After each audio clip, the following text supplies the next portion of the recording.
what I'm proposing with these videos is something that I did with building international bridges, which is basically, I got to show a story. Yeah. Dan Pink tells us, story sells. It's not facts. I can tell you all the qualities of the wine bottle, you know, where it's beautiful terroir, but this competing wine bottle costs $2 more. It's got a story on the back. Yeah. Really, you've heard this one? No. You've got little tiny writing. It says, "Hi, my name is Francisco. My brother and I bought this place from some monks, and we are continuing the tradition. And 10% of what we're donating goes to help for the operations of little children in the village. Here's a picture of one of the children. Look at her nice smile. I hope you will buy my wine." Great. Which wine are you going to buy? Exactly. No. Exactly. Which one has a story? So it's story, and this right here doesn't make it for me. So fortunately, when you turn the page, there's a photo. Yeah. Something to look at. Yeah. And Yeah. at the end of the book, it's basically, these are the Tao points, but it has photo to grab the attention. Yeah. So Yeah. I'd like to see do we know who wrote this Tao? Yeah, it's right here. It's Sean Starr, S-T-A-R-R. So, and it's called 44 Principles for an Artist's Life. The Artist's Tao is even here. There's the whole title. Oh wow. Okay. So, Mr. Starr, this is a personal video just for you, with everyone listening in. Will you join Dan Pink in inviting or allowing us to make little posters not for profit? We make the poster, we make it into a PDF, we send it to teachers, and teachers put the stuff up on walls. The concept is it will drive people to, as long as there's attribution, it will drive people to the work. Yeah. And you gave me some links that showed some of that, which is pretty neat, actually. It drove me to look at the books, okay. and the sites. So okay. All right. That's good. So, That's good. In the same way, I'm suggesting that this has great potential if you can reach out to the visual learners. Mm-hmm. And how do we do that? You find the photo that goes with this. And I think what you're also saying is, these may be your 50 words. Right. These are the ones you wrote. These are mine. That's the story here. These are your 50 words. You're also saying, I want other people to find their 50 words? Right. So what I'm building now is I'm building an internet-based curriculum for teachers. So imagine, on Monday morning, every Monday morning, teachers going to work on the 50 words project with their class, with the objective that because it'll send the tone for the week. It sets the tone for the week, but it also is, if as a teacher you have a mission, right, that you want to start the conversation about the importance of values. Which that's a long-term conversation. And it's one that needs to happen, right? I mean, for me, what needs to happen here is that just like we teach math, history, science, languages, we need to teach and talk about values. The future leaders, what's going to save this world is leaders that have empathy, that understand their value system and bring it to the table. So when we talk about classroom education, the reason kids need to talk about values is so that we sort of reduce the hardening of our society, the bullying and this constant hardening that we see on TV, so that when there's a fight in the playground, a kid with empathy not only understands that it's wrong, but injects themselves with courage into stopping that fight. Exactly that same premise is what a good leader needs in managing a business, or a good politician needs.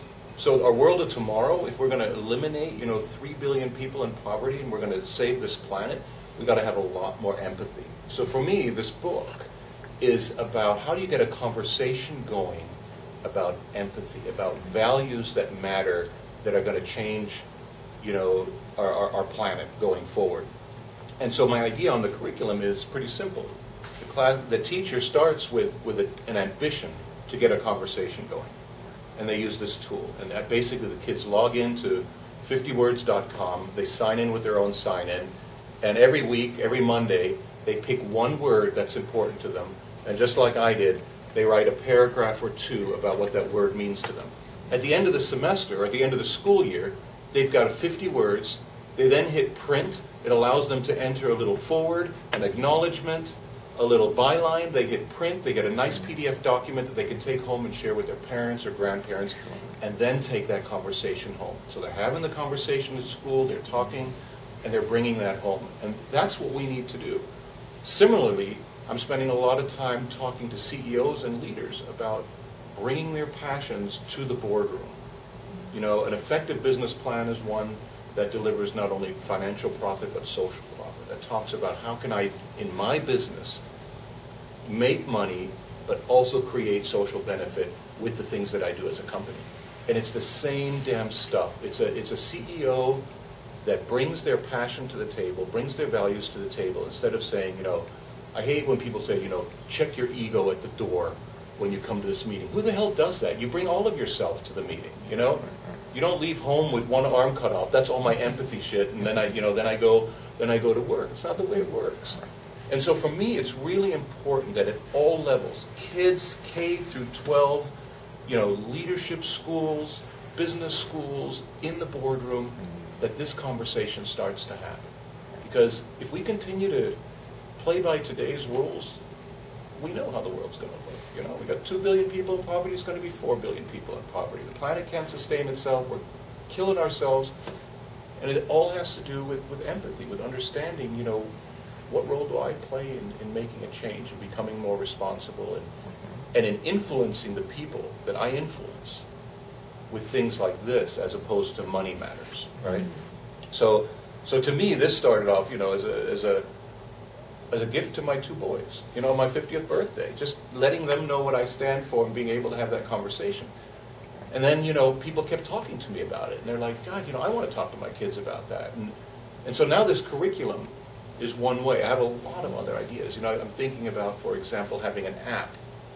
And when I see one of my words, when I see empathy, or when I see sincerity, if I'm in a deli in New York, and the deli owner gives a sandwich to a homeless person outside, I'm like, I witnessed empathy at Chuck's Deli, and I've got the geotag, you know, and then I can start monitoring around the world where empathy is happening, where sincerity is happening, where gratitude is happening, you know, and when events happen, what changes to this, you know, and the ability for people on the internet to enter their word and be able to track how values stay the same and how they change based on what's going on in the world. I would think each one of your words has their own Facebook page, so that that's app interesting.